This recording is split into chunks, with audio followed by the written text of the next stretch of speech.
Good morning. There's a lot of clanking going on around here. Sorry. Sorry if it's loud. Hi, everybody. My name's Michelle Wolf, and there's my cup. I got it back out. CaddyshackDesigns.com. Hi, Michelle. I washed the cup. And the truth bomb for the day is be the person you want to fall in love with. Be the person you want to fall in love with, which is really just another way of saying start with yourself. Love yourself first, and then you can let other people off the hook. So let's get you in the holder.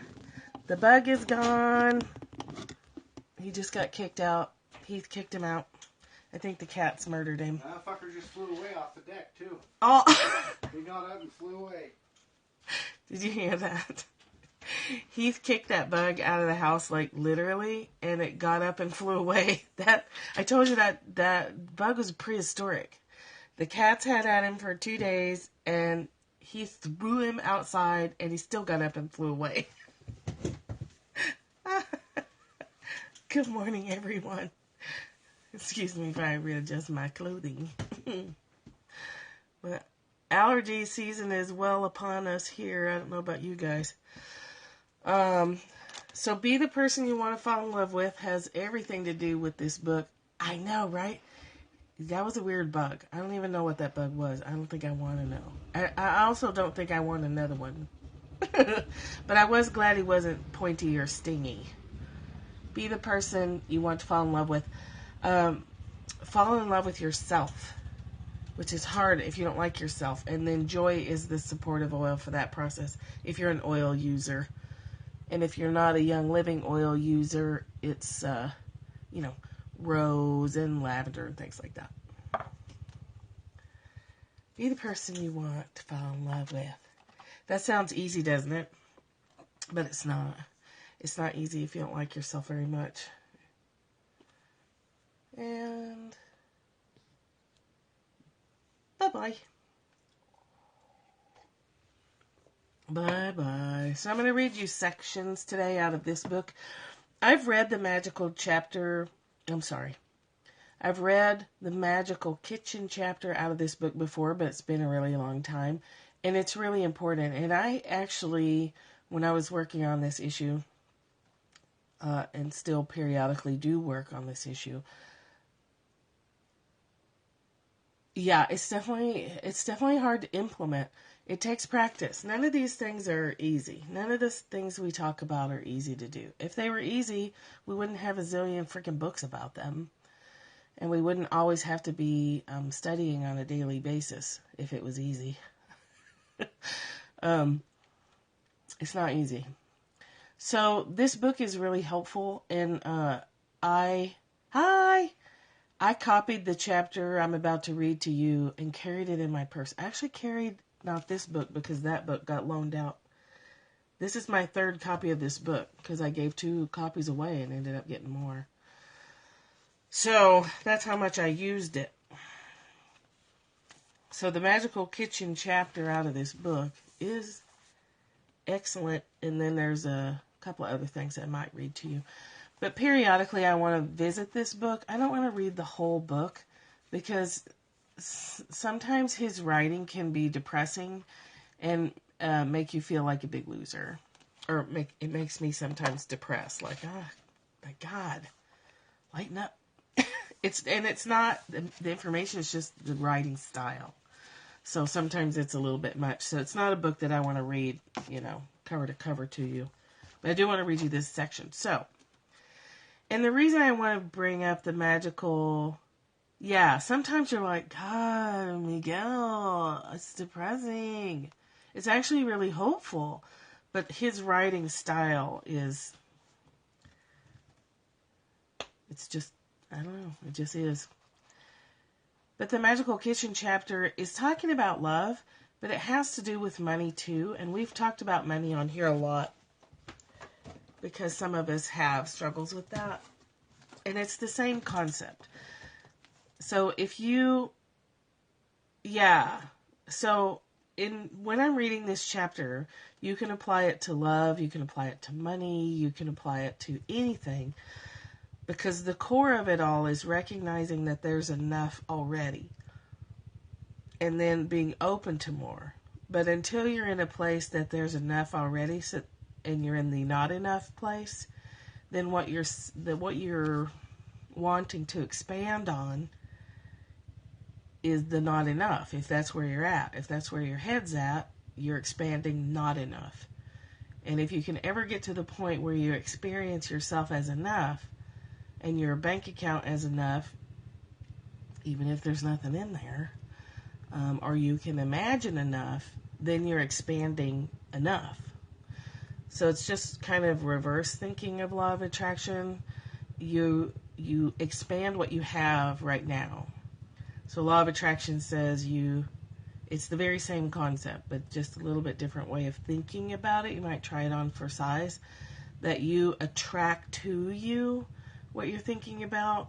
And all I'm saying is that you get it in you, activate it in you, and then you expand it out. And it just becomes that. I think sometimes if we're thinking, I need to draw something to me, we're only sitting in that separate place where I'm here and what I want is over there, and so I need to attract it to me. Where what I'm saying, what you think is over there is already right here, and you can expand that, and your outer reality will just automatically match it. So you're not separate. You're not attracting something to you. You're expanding what's already here. Does that make sense? If we think we have to go out and get something, we're already off track. So, the magical kitchen. Hi, good morning, everyone. Also, I didn't get your names as you came in because I wasn't paying attention. Sorry. Imagine that you have a magical kitchen in your home. In that magical kitchen, you can have any food you want from any place in the world in any quantity. You never worry about what to eat. Whatever you wish for, you can have at your table. You're very generous with your food. You give your food unconditionally to others, not because you want something in return from them. Whoever comes to your home, you feed just for the pleasure of sharing your food, and your house is always full of people who come to eat the food from your magical kitchen. Then one day someone knocks at your door, and it's a person with a pizza. You open the door, and the person looks at you and says, "Hey, do you see this pizza? I'll give you this pizza if you'll let me control your life, if you'll do whatever I want you to do. And you're never going to starve because I can bring pizza every day. You just have to be good to me." Can you imagine your reaction? In your kitchen, you can have the same pizza, even better. Yet here this person comes to you and offers you food if you just do whatever he wants you to do. You're going to laugh and say, "No, thank you. I don't need your food. I have plenty of food. You can come into my house and eat whatever you want, and you don't have to do anything. Don't believe that I'm going to do whatever you want me to do. No one will manipulate me with food." Obviously, we're going to be talking about love, but you can also say that about money. Your employers manipulate employees, and we allow ourselves to be manipulated if we don't feel like we can find another job, or if we don't feel like we can generate resources from other avenues. We can feel trapped by the golden chain of a regular paycheck. And my screen looks really glitchy, so I hope it's coming through to you guys okay. It looks like it's freezing up a little bit. Now, oh, that's okay, Susan. I'm just randomly reading from this Mastery of Love, Don Miguel Ruiz. Okay, so imagine the opposite. Several weeks have gone by and you haven't eaten. You're starving, and you have no money in your pockets to buy food. The person comes with the pizza now and says, "Hey, there's food here. You can have this food if you just do what I want you to do." You can smell the food and you're starving. You decide to accept the food and do whatever that person asks of you. You eat some food and he says, "If you want more, you can have more, but you have to keep doing what I tell you to do." This is how employees get locked into doing unethical things when their belief is that their employer is their source. This is how spouses and boyfriends and partners or whatever get manipulated into doing unethical things because they don't feel like they can find love anywhere else. You have food today, but tomorrow you may not have food, so you agree to do whatever you can for food. You can become a slave because of food, because you need it and you don't have it. Then after a certain time you have doubts. You say, what am I going to do without my pizza? I can't live without my pizza. What if my partner decides to give the pizza to someone else? My pizza. Now imagine that instead of food, we are talking about love. You have an abundance of love in your heart. You have love. You have a speech impediment. You have love not just for yourself, but for the whole world. You love so much that you don't need anyone's love. You don't need it for your survival. Of course you want it. Of course it's wonderful to share that awesome sunset with someone there beside you, but you don't need it. You don't sacrifice your integrity and your freedom for someone else because you think you need it. You share your love without condition. You don't love if. You're a millionaire in love, and someone knocks on your door and says, hey, I have love for you. You can have my love if you just do whatever I want you to do. When you're full of love, as opposed to other things you could be full of, what is going to be your reaction? You will laugh and say, thank you, but no thank you. Thank you, but I don't need your love. I have the same love here in my own heart, and it's even bigger and better. And I share my love without condition. But what is going to happen if you're starving for love? If you don't have that love in your heart, if you don't, let's say, if you're not aware that you have that amount of love in your heart, and someone comes and says, you want a little love, you can have my love if you do what I want you to do. If your perception is that you're starving for love and you taste that love, you're going to do whatever you can for it. You can even be so needy that you give your whole soul just for a little attention. This is what I don't like about his writing style, is that it sounds like you're a dumbass if this is the trap you fall into. But that isn't actually what he's saying. It just can come off that way. So, if you've done this, we've all done it. Don't judge yourself for it. This is just a learning process. And it's important to me, that's one of my stories, is that you don't beat yourself up with new information. Because we can do that. We can get new information, and if it's delivered in this kind of style, we can beat ourselves up about it. And my battery's about to die. Hold on. Let me flick the power switch. I turned the surge protector off last night because we were under a tornado watch and I didn't want to fry the computer. But now my battery's dying even though it's been plugged in. Okay, your heart is like that magical kitchen. If you open your heart and you already have all the love you need, if you open your heart, you already have all that love. You become aware of the vast, endless supply of love that you have already. And it's all right there. It's right there right now. As we're talking, it's there. There's no need to go around the world begging for love. Please, someone love me. I'm so lonely. I'm not good enough.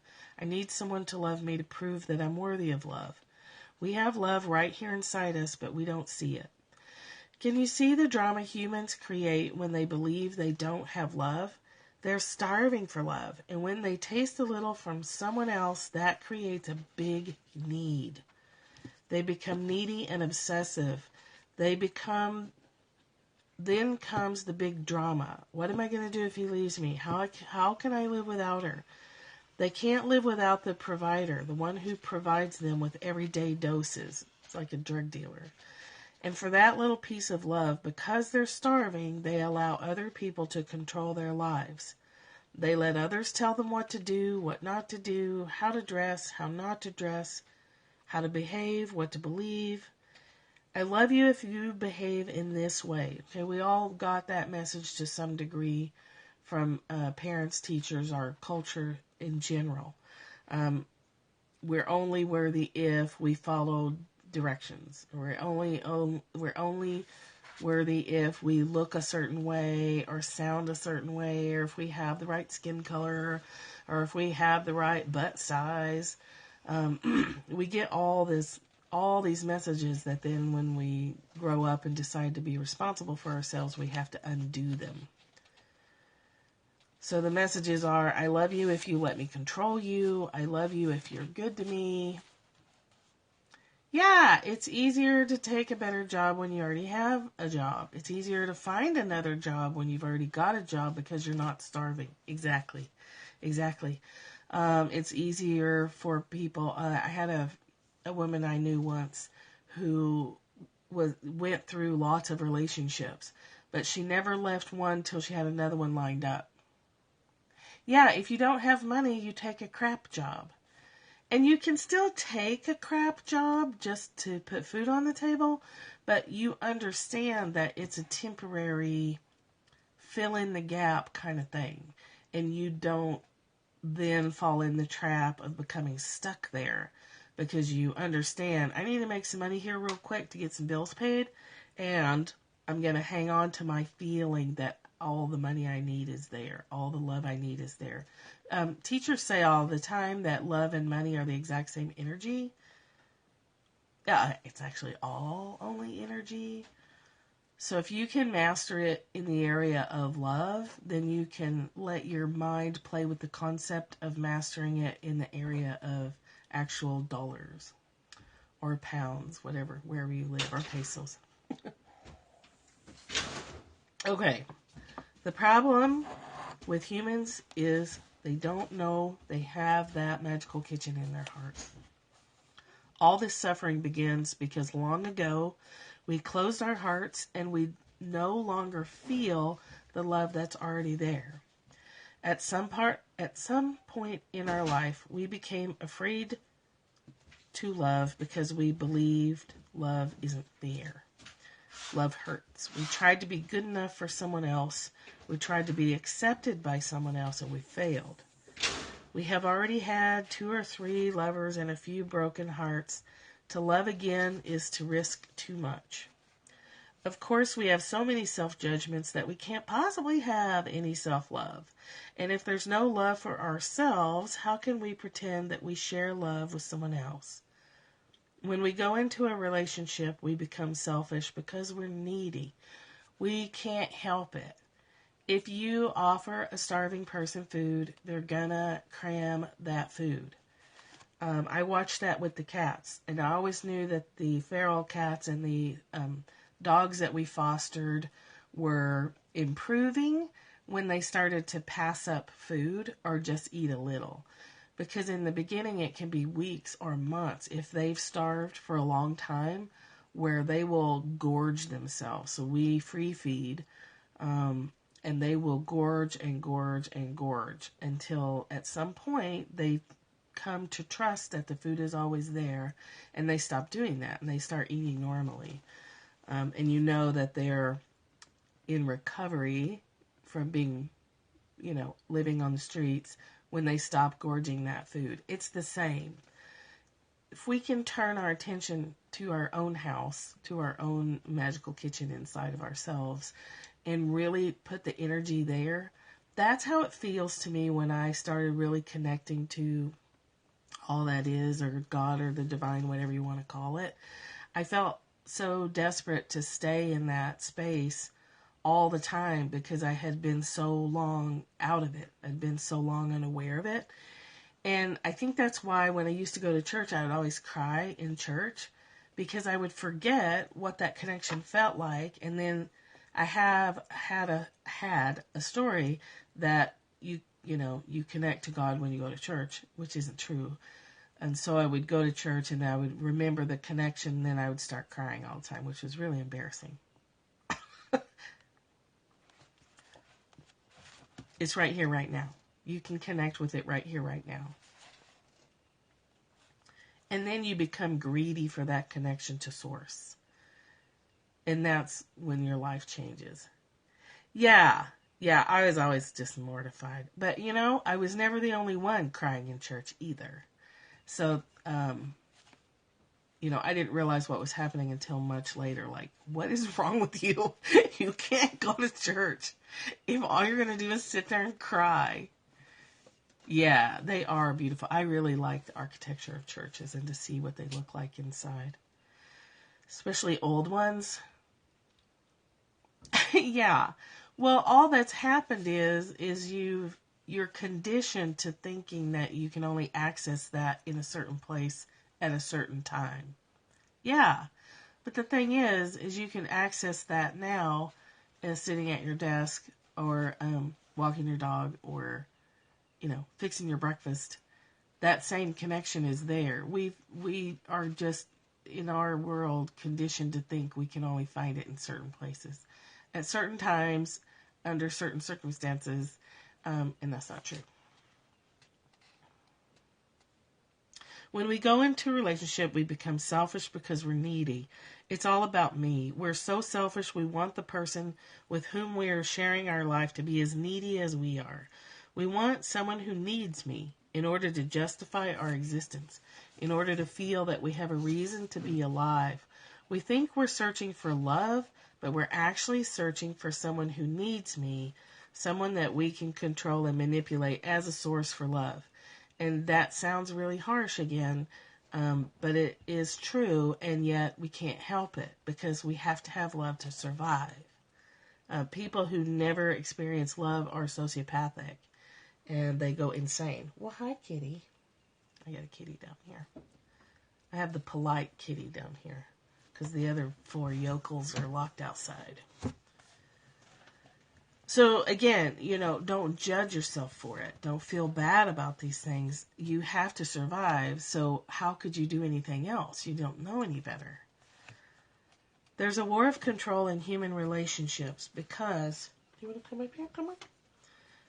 We were domesticated to compete for control of the attention. What we call love, someone who needs me, someone who cares about me, someone who follows my script, isn't love, it's selfishness. And how does that work? Selfishness doesn't work because there's no love in it. Both people are starving for love. In the sex they have, they get a little love and it becomes addictive because they're starving. Then all the judgments are there, all the fear, the blame, the drama. Then we search for advice on love and sex, or again, money. So many books are written about it, and just about all those books could be called How to Be Sexually Selfish. I don't really know where he's going with this. I mean, I kind of get it, but his choice of words are, I don't know. I actually don't know what I really don't like about them, but the information is good. The intention is good, but where is love? They're not about learning to love. There's nothing to learn about love. Everything is already there in our genes, in our DNA, in our nature. We don't have to learn anything except what we invent in this world of illusion. We search for love outside ourselves when love is all around us. Love is everywhere, but we don't have the eyes to see it. Our emotional body is no longer tuned to love. And we're so afraid to love because it isn't safe. The fear of rejection frightens us. So when we were doing the Course in Miracles work, we talked a lot about you have to choose love over fear. There's only the track of love. There's only the track of fear. And your point of power is which do you choose? Which one do you choose to engage with? So again, it's all well and good to say that. But if your concept of love is that love is painful and conditional and complicated, then it makes it hard to grasp that that's not exactly the love that the Course in Miracles is talking about. It's talking about the unconditional love of Source, the path of least resistance. Abraham Hicks refers to it as. It's less of a reaching out and more of a just letting go of what has hidden the truth from you.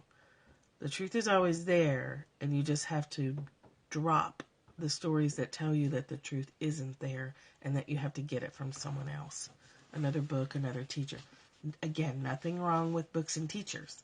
But the ultimate reality is it's all there in you. And the process of dropping those stories is only as complicated as we make it. We do have a lot of power in how we choose to process the stories around why we don't have love and we don't have money and we don't have not enough. I mean, we're in the not enough space more than we're in the enough, more than enough space. And this is true for me too, so. We pretend to be what we're not. We try to be accepted by our partner when we don't accept ourselves. But the problem is not that our partner rejects us. The problem is that we reject ourselves because we don't feel we're good enough, because that's what we believe. Self-rejection is the main problem here. You're never going to be good enough for yourself when the idea of perfection is in and of itself completely wrong. It's a false concept. It's not even real. Not being perfect, you reject yourself. And the level of self-rejection depends on how strong the adults were in breaking your integrity with yourself. After domestication, which is what he calls the process of growing up, the domestication process is when we're raised to follow the rules of our culture and our family systems. It's no longer about being good enough for anyone else. You're no longer good enough for yourself because you have this big judge in your head, or the critic, that's always reminding me you're not perfect, or a troll, or, a gremlin, whatever you want to call it, or the voice of the unhealthy ego. You can never forgive yourself for not being what you wish to be, and that's the real problem. If you can change that, you take care of your half of the relationship, and the other half is not your problem. My responsibility is me, my half of the relationship with every single person and animal in my life. If I take care of myself first, everything else flows more easily. And when it's not flowing easily, that lets me know that there's a glitch in here, and I have to work in here first to address what's going on out there. It doesn't mean you let people abuse you.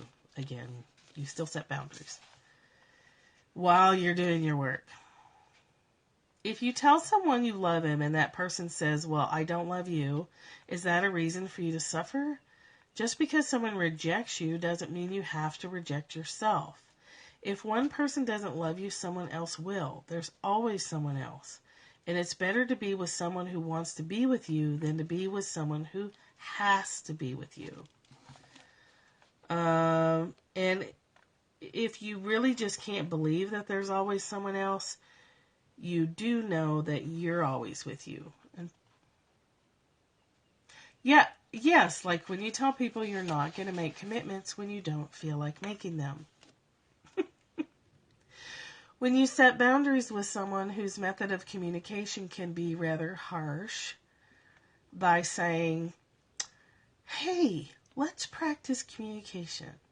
So if I come to bed and I'm wearing an oil that wakes you up and you don't like it, you can say, hey, honey, you're wearing an oil that stinks, and I would really appreciate it if you would wash it off. And then that other person can say, okay, I'll go wash it off. Or I really want to wear this oil, so I'll go sleep on the couch because I'm trying to treat some condition. Hypothetically speaking and all. You still set boundaries. You still recognize that person has a right to feel however they feel. And then you have a right to choose whichever path you choose. And I promise you 100%, when you choose the path that's right for you, you are choosing the path that's right for everyone around you, because you're giving them an opportunity to do something different. And the truth is, I thought the oil stunk too. I'm not going to tell him that. Because I'm petty like that.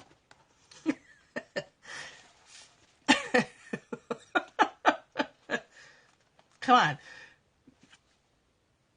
There's only so far I can go. It was pretty stinky. Right. Little devil emojis. Yeah, it's just a step at a time. It's, progress, not perfection. Blah, blah, blah. Okay, anyway. My responsibility is for myself. So, in that not so hypothetical situation, if I really want to wear that oil to sleep, I don't want to keep my partner awake. If they really think it's super stinky. It wasn't quite that stinky. It was being a little dramatic. But, I can go sleep on the couch. I have options. I can wash it off and wear it when he's not home. Or I can wear it during the day when I'm out and about and make everyone else around me suffer. Or I can go sleep on the couch. I have options. It's my responsibility to choose what's in line with what I'm trying to achieve. And it's his responsibility to say what he needs, to ask for what he needs. But we can work a little bit on how that asking for needs gets actually asked. That's what I mean. Like, you still set boundaries. You still say, I hear that you have a need, but I can't hear you when you talk to me like that. So let's tweak this a little bit.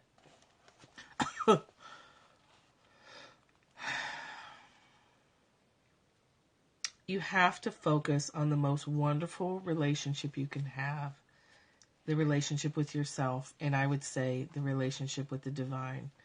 And I know that there are people out there that don't believe that, and which I'm totally fine with. I absolutely am. But I use that language because it matters a lot to me. It's very important to me that I maintain a relationship with the larger part of me. I don't think I'm separate from the divine, but I think my brain has me believe that. And so I do spend a lot of time every day working to remember that I'm not separate from that larger part. I am in a human body and I have to deal with human reactions and situations, and there is this larger big picture part of me. That's the relationship that I put my primary focus on.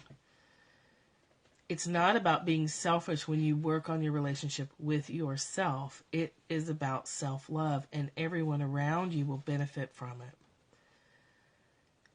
And that's not the same, selfish and self-love. You are selfish with yourself because when there's no love there. You need to love yourself, and the love will grow more and more. Your awareness of it will grow more and more. Then when you enter a relationship, you don't go into it because you need it. It's choice. You can choose someone if you want to, and you can see who he or she really is. When you don't need the love, you don't have to lie to yourself. You are complete. When love is coming out of you, you're not searching for love because you're afraid to be alone. When you have all that love for yourself, you can be alone and there's no problem. You're happy to be alone, and to share with another is also fun.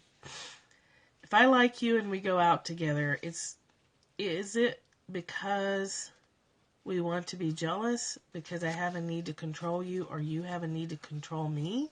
If it's going to be that way, it's not fun. If I'm going to be criticized or judged, if I'm going to feel bad, then no thank you. If I'm going to suffer, maybe it's better to be alone. Do people get together to have a drama, to possess each other, to be saved? Is that really why they get together? Of course we all have those choices, but what are we really looking for? We forget that what we're really looking for is that connection to all that is. That's the thing that we're truly missing, and we keep thinking that that outside external person is what we're actually looking for. It's not true at all. It's a distorted pursuit of what we're actually after. When we're children, we're attracted to other children because we want to play and we want to have fun. We don't spend time with another child because we want to fight or have a big drama. That can happen, but it's going to be very short-lived. We just keep playing and playing. When we get bored, we change the game, we change the rules, but we're exploring all the time. There's a video on my Facebook page of my twin granddaughters where one pushes the other one. Just, I don't know why she does that, but she just straight-armed her in the leg and pushed her down. And Avery, plopped down and was like, hey! And then, 5 seconds later, it's over. And honestly, she'll get hers later.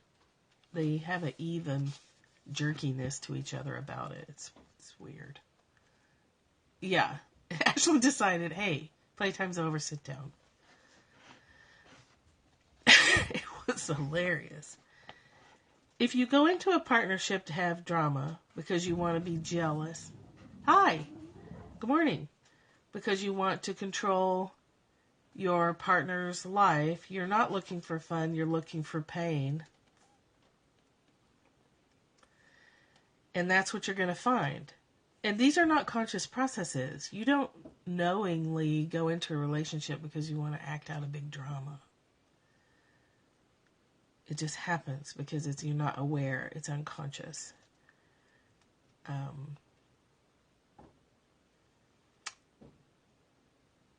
If we go into a relationship of any kind, it's because we want to share, we want to enjoy, we want to have fun, and we don't want to be bored.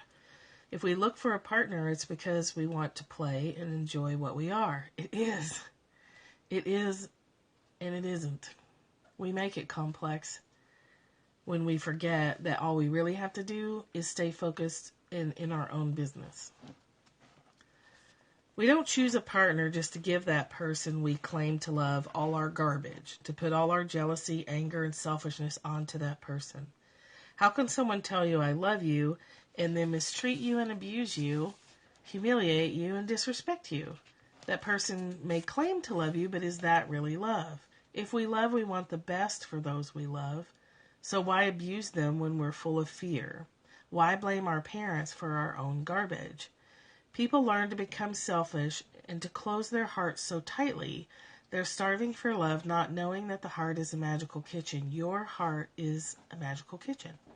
Open your heart and refuse to walk around the world begging for love, or approval, or a paycheck, or whatever it is that you are feeling in a mode of begging, like you have to go get it, that it's not already there. It is already there.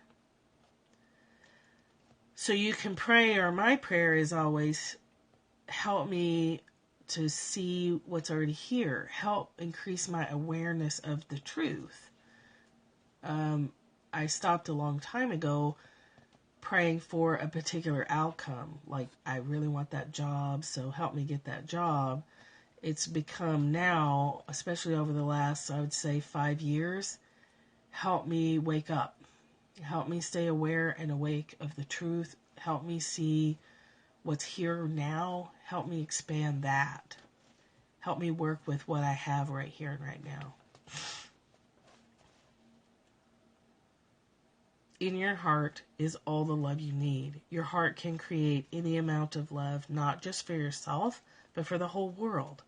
You can give your love with no conditions. You can be generous because you have that magical kitchen in your heart where there's an endless supply. There is also an endless supply of resources to keep you alive and to keep you happy and productive in your life. It doesn't always feel like that, but it is true. All those starving people who believe the heart is closed and wait. You can give your love with no conditions. You can be generous because you have that magical kitchen. Then all those starving people who believe the heart is closed will always want to be near you for your love. So that can happen too when you're broadcasting a lot of goodness. You can get people who try to glom onto you, and because they don't recognize that they have that goodness. Didn't we just talk about this the other day? So what you can do with that needy person that you feel is like tugging on you, you can just send more love out. Yeah, you just send more love to them. They're starving. They can't help trying to glom onto you. It's like moth to a flame in the dark. If you're shining a big old light, you're going to get people flying toward you in the darkness because they need to remember that they have what you have. and you will find people trying to put you on a pedestal. You'll find people that are trying to like emotionally drain off your energy for themselves. They can't help it, all right? We have all done that. So when you run across that person and you know when someone's doing that, like you feel their neediness. You feel sometimes a tugging sensation in your solar plexus or a tugging sensation in your heart when someone's like, I'm freaking starving and you have what I need. You don't have what they need. And it's not your job to provide that. It's only your job to keep sending that out because it will wake them up. If they stick around, they will wake up and they will experience that, oh yeah, I have this too. Oh, I can do this too. They'll get it.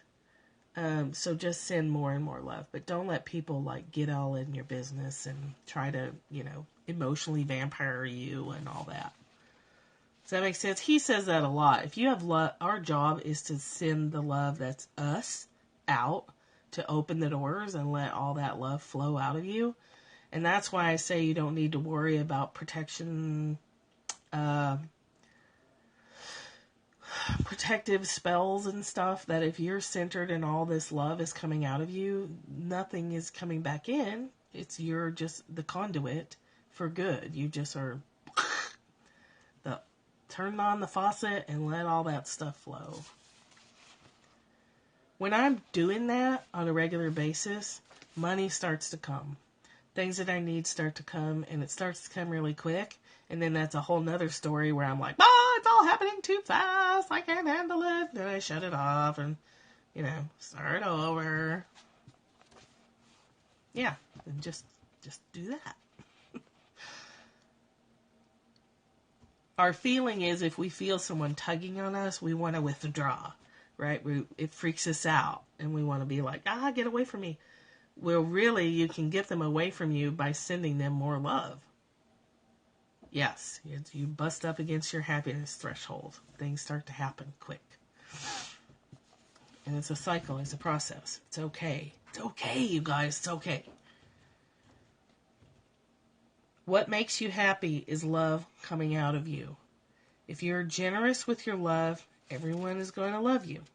You are never going to be alone if you are generous. If you are selfish, you are always going to be alone. Even when you're with other people, you're still alone. And there's no one to blame. Was the window down? Did I do that? Did I do that? I think I left my car window down and we had thunderstorms all night. Awesome. Smart. It's all okay. It's okay. You put a trash bag on the seat, everything will be fine. I know. Bummer. Oh my God. OMG. Darn it. Oh well. I'm sure if I think about it hard enough, I can find a way to blame Heath for it. It's what should have happened because it did. The car seat needed to get wet because that's what happened. I'm pretty sure it's my fault though, because I think I drove the car last. I remember thinking, it was my fault, of course it was. I remember thinking that the car smelled a little musty. Oh, Destiny hit the coffee table. It was Destiny. Sorry, I left the window open. Oh! Oh, Susan. Oh.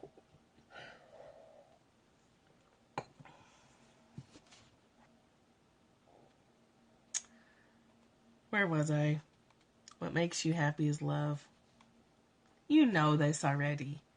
When you're in that awesome sauce place and you're just like on top of the world and even getting a speeding yeah, it's definitely going to smell, it's going to smell mildewy and moldy.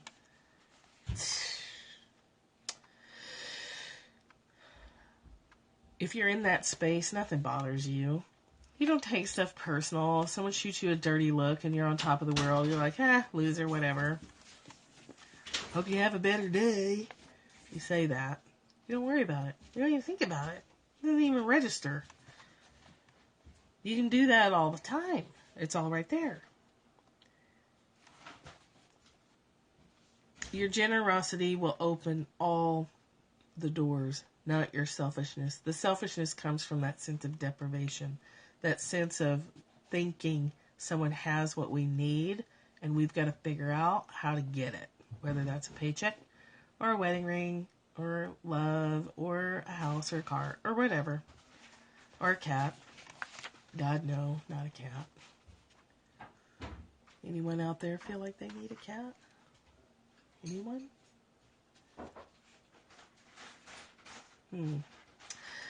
No takers, huh? Selfishness comes from poverty in the heart because of the belief that love is not abundant. You're giving away some dogs? Are you tired of your dogs? You always need a cat. I will box one up and ship it to you in Puerto Rico. We're only selfish when we feel the poverty. I would love to send you one or two. I actually have one that you'd probably really like. Selfishness only comes when we feel deprived. Oh no, not Tonka. He's naughty, but he stays here. Do you? I have some to spare. I actually love them all, and I would just have, I just would struggle if I lost any of them. Yeah, that one. She can go. Occasionally, I'll probably have a fleeting nostalgia for having the top of my foot scratched. Yeah, I'm allergic too, Susan. That's my face always itches. My nose, my face, everything always itches. I just put up with it. But not, I don't expect everyone else to do that. So we only act like assholes, really, when we feel like we're deprived. When we feel like we have to get something from someone and they're not giving it to us, and then we get mad and then we act like jerks. And the only way out of that is to recognize there's nothing out there that you need. It's all in you. All of it.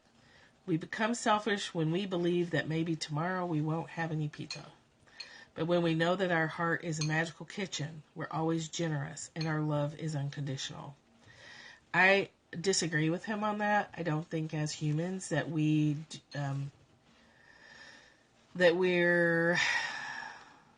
capable of always, 100% of the time, loving unconditionally. I think we have moments of it and stretches of time, but we are human.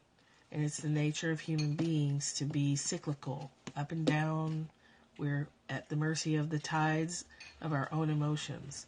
Just like the seas rise and fall, our emotions rise and fall. And I actually don't think there's anything wrong with that. I think our source of unconditional love is that connection to nature or all that is, or the great whatever you want to call it. I believe that's the only unconditional place that exists. That's my belief today. It could change tomorrow. I think we get capable of sustaining it more and more.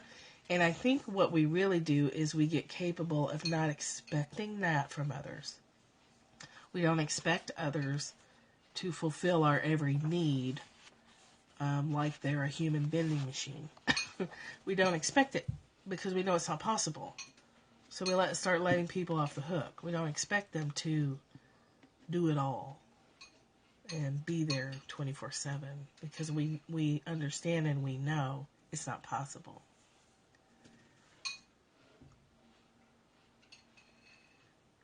It's too radical.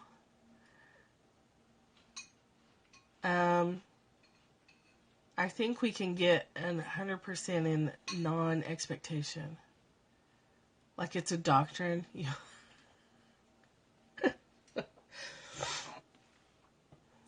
I think if we were in that place, we wouldn't be human at the moment.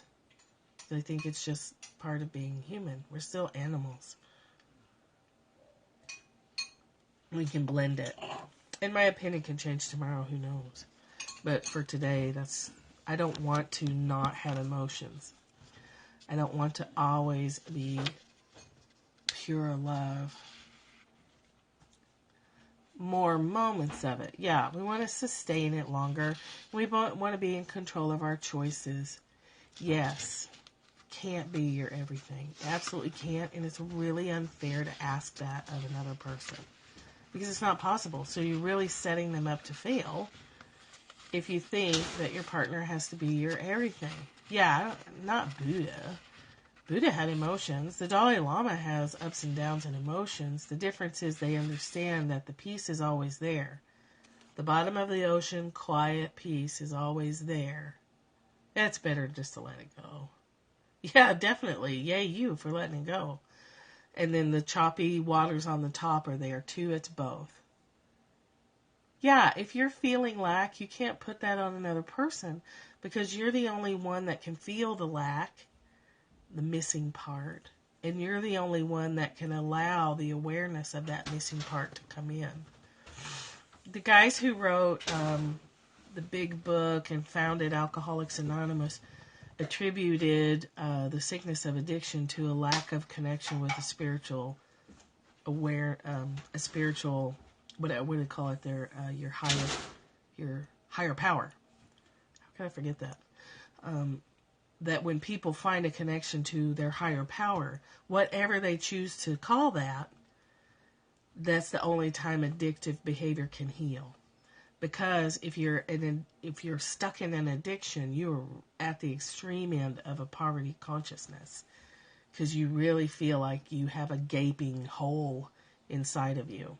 And they said, and repeatedly said, and founded a movement on it, that the gaping hole is not able to be filled by anything except a connection and an awareness of that larger part of you.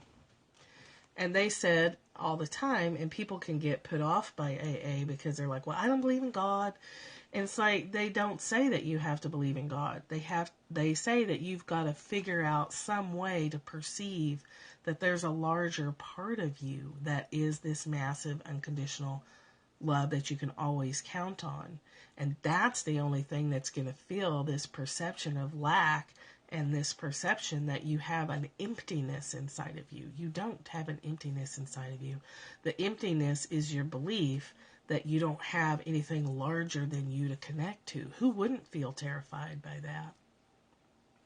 And they said often that can mean the thing you feel when you're out in the woods, that sense of completeness, that sense of deep content and satisfaction, that you can call your higher power. The sense of connection and deep satisfaction you feel when you're engaged in a creative activity, that can be called your higher power. It's a connection and an awareness, yes, that you are whole and complete in yourself. You don't have to have alcohol. You don't have to have another person. You don't have to have a chocolate cake or whatever it is. The more empty you feel, the more attention you need to spend on getting aware of some kind of larger part of yourself. I don't know how else to say it. I don't like to use the word God because of all the negative things that have become wrapped around it, so I use the word divine more often. But that is what I mean.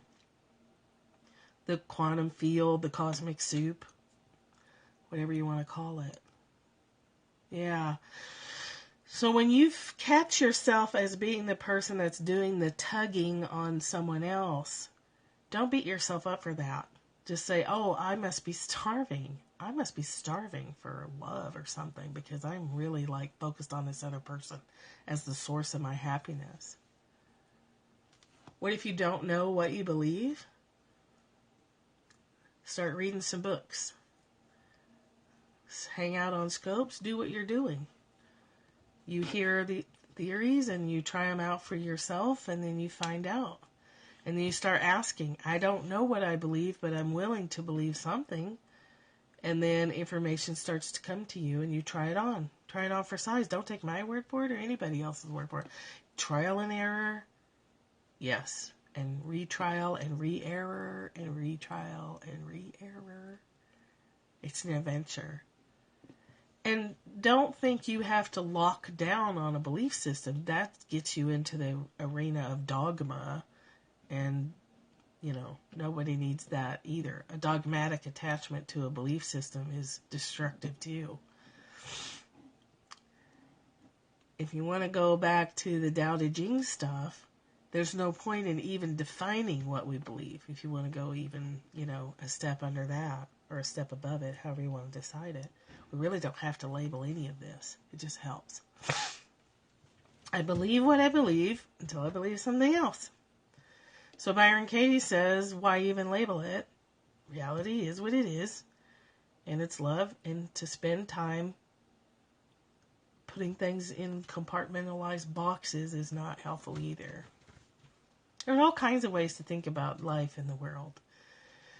Find the one that works for you, and how you know it's working for you is you feel better. If you feel better when you follow a belief system, or you follow a certain church or a certain spiritual practice, and you feel better and your life is working, stick with it. If it makes you feel worse, if you feel like a bad person and your life is in the shitter, then it's not working for you. Find something else. Go look for something else. There's a million ways to think about this human existence.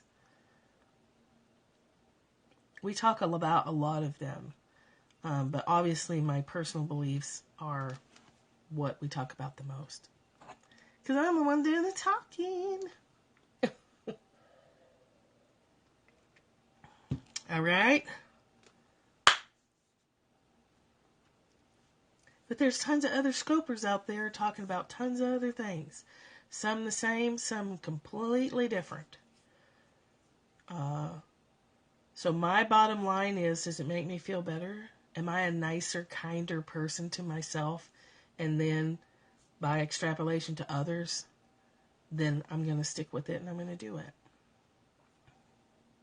I'm so glad you're here. You can try these ideas on for size. See how you like them? I really love the color of your avatar there too. That's one of my favorite colors, that robin's egg blue. Beautiful. Okay, that's all I have for you. Check and done. And a happy good morning to you. And may you love yourselves. You're so welcome. You're so welcome. Sheila and Amy and Linda and Cynthia and Michelle and Mom and Catherine and whoever else is still on here, Nina and Sarah and Carrie. I don't know if you guys are still here, but from Canada, we have lots of Canada people. And Betty, have a wonderful day. Susan, have a wonderful day, you guys. Blessings on all our heads. May we become aware today of how much love is already in us right now. May we become aware today of how rich and abundant we are right now. Right now, we are rich and abundant in love and all the resources that we need. It's true. Love you guys. See you tomorrow. So be it. See to it.